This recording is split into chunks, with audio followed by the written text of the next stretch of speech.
On January 18, 1970, President David O. McKay passed away, and Joseph Fielding Smith was ordained as the prophet. However, when President Smith selected Elder Lee, who was the senior member of the 12, as one of his counselors, Elder Kimball, who was next in line, became acting president of the 12. Unfortunately, shortly after assuming his new leadership position, President Kimball was again hindered by health concerns. In meeting with several doctors, it was determined that a new growth in his throat was malignant and treatment would be necessary. The cancer in his throat was dealt with through a series of cobalt radiation treatments in November and December of 1971. These successfully countered the malignancy. At that time, President Kimball confided in me that he was not feeling well, that he was having chest pain with exertion and he was short of breath. So I referred him to Dr. Ernest L. Wilkinson, a medical cardiologist. Dr. Wilkinson asked me to do some diagnostic work and found that President Kimball, then Elder Kimball, had two things wrong. One was he had a very bad aortic valve, and the other thing is that his supply lines through the coronary arteries were severely constricted. When President Kimball really began to fail was in March of 1972.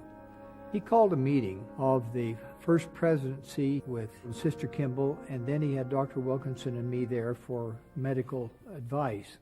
He said to the First Presidency that he was a dying man. And then President Lee said, "What does surgery have to offer?" Looking at me as the cardiac surgeon. I said, surgery would require a replacement of his aortic valve and a grafting of his constricted main coronary artery. He said, "What are the risks?" I said, "I can't give you any statistics because we've had no experience doing a double heart operation on a man in heart failure at age 77. This is an operation I cannot recommend." President Kimball then said, "There you have it, brethren. I'm a dying man, and the surgeon doesn't recommend an operation." And at that time, President Lee rose to his feet. He pounded the table and he said, "Spencer, you have been called. You are not to die." In the spring of 1972, Elder Kimball successfully underwent open-heart surgery. We performed the operation on April the 12th, 1972.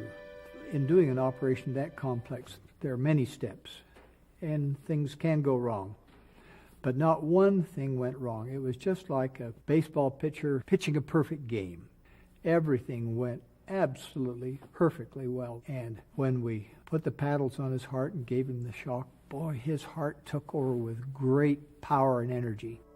That summer, while still recovering from the surgery, Spencer received word that President Smith had passed away. And in his stead, Harold B. Lee was sustained as the new president of the church, with Spencer as the president of the 12. So the Lord took care of that man.